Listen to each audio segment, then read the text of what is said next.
Comment préparer un chou? Alors les choux, c'est ce légume qui a assez mauvaise réputation puisqu'on l'imagine toujours, la soupe aux choux, ainsi de suite, des choses très rébarbatives. C'est un légume très agréable à cuisiner, on n'est pas obligé de le faire cuire très longtemps. Alors, il y a plusieurs manières de le préparer. La première va être au moins de l'effeuiller. Alors en général, les feuilles extérieures, donc toutes ces grosses feuilles, on vient les prélever comme ceci, donc à l'aide d'un petit couteau. On va enlever le cœur qui est assez dur et donc qui ne se mange pas, pour prélever les belles feuilles. Alors ces belles feuilles, on peut les utiliser après les avoir passées un petit peu à l'eau bouillante, par exemple pour faire des aumônières, pour les farcir, pour essayer vraiment de s'en servir comme d'un support. Alors la seule précaution à prendre, ça va être déjà de les décoter. C'est-à-dire que vous voyez qu'il y a une côte ici au milieu qui est assez épaisse et donc qui va rester très dure même après cuisson.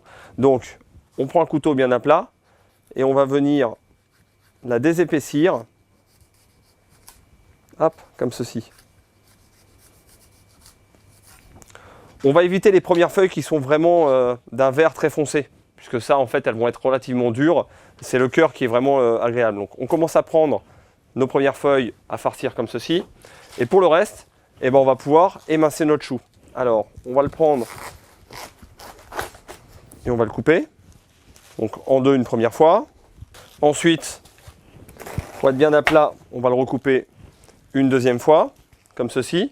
Et là, on va pouvoir enlever le cœur en coupant de biais. Donc on le voit, on a enlevé quasiment toutes les côtes. Et là, eh bien, deux solutions. Ou alors on l'émince très finement.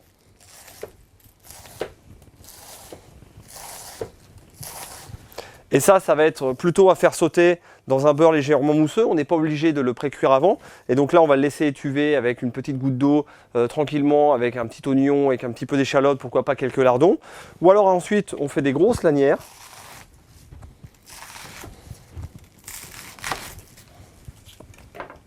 Comme ceci. Et ces grosses lanières, on va pouvoir les pré-cuire une première fois dans l'eau bouillante, salée bien sûr.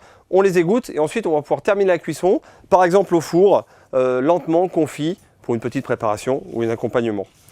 Or l'usage commun de cuire le chou entier directement dans la marmite avec quelques légumes autour, voici un peu les trois utilisations principales. Émincer finement que l'on va venir faire sauter assez rapidement sans cuisson préalable, émincer grossièrement que l'on va blanchir dans l'eau bouillante salée et que l'on va pouvoir accommoder dans une cocotte, au four confit ou en petite garniture, ou alors entière. Les feuilles, on va les pré-cuire d'abord à l'eau ou à la vapeur et elles nous serviront de contenant pour réaliser de jolies aumônières.